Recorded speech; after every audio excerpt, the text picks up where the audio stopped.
Martin Luther King? He gave a speech to told everybody that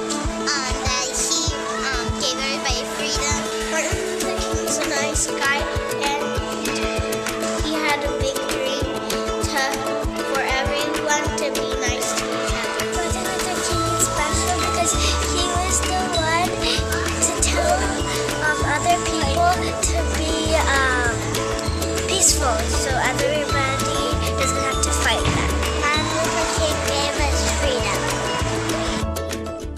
Those were a few students that Melissa Paul got a chance to talk with about the great Dr. Martin Luther King. And just like the man who had a dream of equality, author and activist Gabriella van Rij has a dream to spread acts of kindness amongst others everywhere. Everywhere. Welcome, Everywhere. Gabriella. Worldwide. Worldwide, I like that, not just nationwide. So why should people make being kind a part of their New Year's resolution? Well, because first of all, I got to say something about New Year's resolutions. They're usually out of the window very quickly. True. Because they're not realistic. Oh, I see. Or the bar that we set is not realistic, so we abandon them. But a habit is something we all know what that is. Mm-hmm. And I believe that we can create a habit between 18 days and 21 days. I can create it much faster because I get into a routine, right? Right. So I was thinking, what if we made kindness a routine? Something that we purposefully put into our lives every day. Right. One act of kindness, not random, but a real act. That's true, and then it's easier to follow, of Yes, course. It becomes and a then routine. we do it every day. It's like brushing your teeth. Or, And it's fun. Yeah, right, and it's not a task or a chore. It's not a task. So we just heard from kids at the top of this segment here, and why is it so important for kids to get involved in acts of kindness? Well, because I think kids think that it's unattainable for them.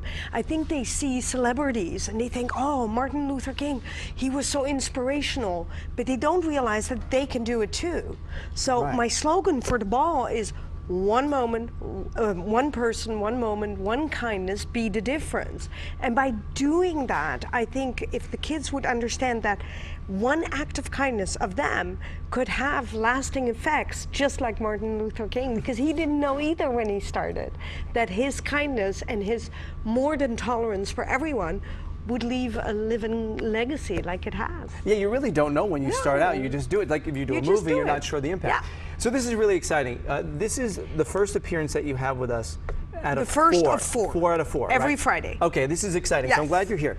You have 4 different steps for kindness. Absolutely. And you're going to share your first one Only the now. first one. The only first one is like a teaser, Yeah. and the other 3 you have to tune in for. Absolutely. All right, what is the first one? So the first one is be kind to yourself, because I really believe that's something we miss continuously. If your viewers back home are really parents like myself, then we know we're running around, we need to get Johnny into sports, Marie does something else, and we're running. Right. And we have no time between our work, our children, and everything that goes around, and our husbands. We just can't be kind anymore.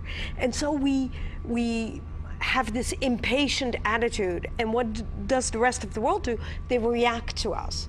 So if I'm unkind to you and I say, Raphael, not now, not now, right? And you're rude, You're right? gonna, yeah, I'm kind of rude, but I don't mean it. Am I really unkind? But I'm not kind to myself, so I have no patience to be kind to someone else. So the first thing you got to do for everyone out there who's listening, they have to be kind to us. Right. Ourselves. Starts with us.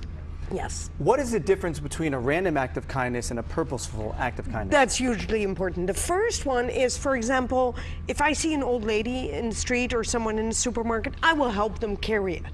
Yes? Right. That's a random act. I didn't know it. I just happened to see something and I happened to decide to help. Right. And I think that's great. By the way, I'm not saying let's not do that. Okay? That's important. We need to continue that. But what I would hope is that we go out of our way, 2-mile radius, our own environment, north, south, east, and west, and we find someone, that person that goes unnoticed, that's always alone, in your cafeteria at work, it could be at school, it can be anywhere. Go out. That's difficult to do, because then you need to communicate. And my advice is go out, start with a smile, and say, hey, I don't think I know you, but you're here every day. What do you do? Just that, and then listen. Listen to their story, because sometimes there's a lot of sadness behind it. So don't interrupt, just listen. And that is beautiful. Quickly tell us about your kindness map. Kindness Map, terrific, starts today at the same time as the segment. You can go to our website, gabriella.global, Kindness Movement.